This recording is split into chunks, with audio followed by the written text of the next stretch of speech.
Hello. मी advocate दीपरत्नाकर Sawant मुंबईवरून बोलतो आहे. 16 मे 2025 पासून मी पी-जे-पी कुटुंबात सहभागी झालो आहे. तुम्ही झालात का? झाला नसाल तर लवकरच व्हा. मी मुंबईमध्ये वकिली करतोय.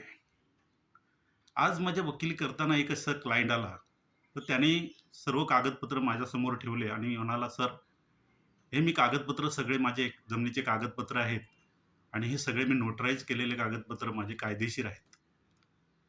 तर मित्रहो, नोटराईज केलं म्हणजे ते कागदपत्र कायदेशीर होतात का? त्याला कायद्याचं महत्त्व प्राप्त होतं का? तसं नाही आहे. नोटरी करणं आणि रजिस्ट्रेशन करणं ह्याच्यामध्ये फरक आहे.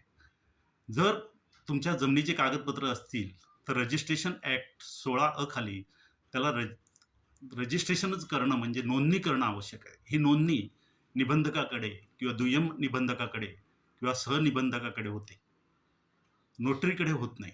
नोटरी काय करतं? तर नोटरीमुळे फक्त नोटरीकडे एवढेच अधिकार दिलेले असतात, की 2 पक्षकाराने आणि त्या साक्षीदाराने केलेली स्वाक्षरी ही त्याच्या समक्ष केलेली आहे, एवढंच प्रमाणित करण्याचा अधिकार नोटरीला आहे. त्यामुळे नोटरी केला एखादा कागदपत्र म्हणजे तो कायदेशीर होतं असं नाही आहे. नोटरी करणं म्हणजेच फक्त प्रमाणित करणं. म्हणजे तुम्ही ती स्वाक्षरी त्याच्या समक्ष केली आहे.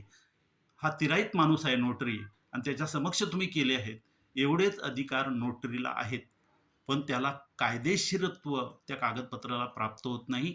कायदेशीरपणा जर प्राप्त करायचा असेल, तर तुम्हाला तो कागद, तो दस्तऐवज तुम्हाला नोंदणीकृत केला पाहिजे. त्याची रजिस्ट्रेशन फी, त्याची स्टॅम्प ड्युटी वगैरे भरून तो रजिस्टर केला, तरच तो कागद कायदेशीर ठरू शकतो. धन्यवाद.